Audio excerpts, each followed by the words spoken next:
In the previous chapter we talked about factoring, and we learned that you can solve quadratic equations by setting them equal to 0 and using factoring. Now another way that we can solve these is by a method called completing the square. Now the square that they're talking about in these problems is a perfect square trinomial, because if you have one that's a perfect square, you can take its square root and you can use that to solve. So that's kind of what we're getting to. So before you're going to do one of these problems, you want to make sure it's set up exactly like this one is. So you have your squared term, and then the x, and then this constant's on the other side. Because what we're going to try to do initially is figure out what number is going to go in there above that line to make this a perfect square. Now the way that you do that is you take half of this middle term, so half of 8 is 4, and then you square the 4. So that's what gets added here. Now you have to add the same amount to the other side because you have an equation.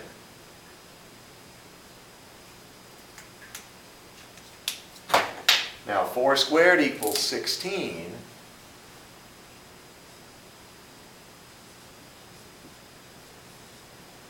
Likewise over here. Now what I've got on this side is a trinomial that's a perfect square. So if I factor that, what I get is x plus 4 times x plus 4.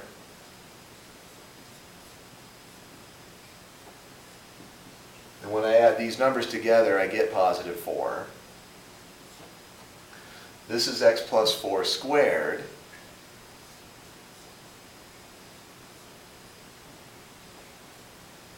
And now I can solve the problem for x by first taking the square root of both sides, and then by subtracting 4 from both sides.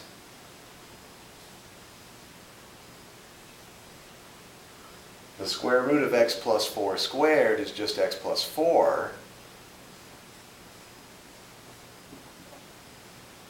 The square root of 4 is positive or negative 2. Now I finish this by subtracting 4 from both sides.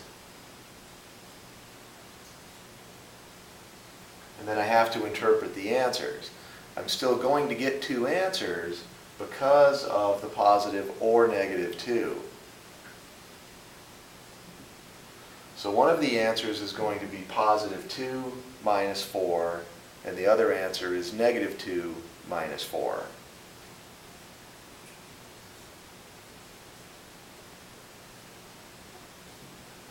Positive 2 minus 4 is negative 2,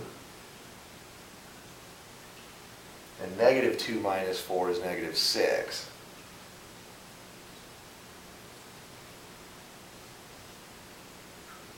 So I get 2 answers for this problem. X equals negative 2 or x equals negative 6. And that's using the completing the square method for solving a quadratic equation.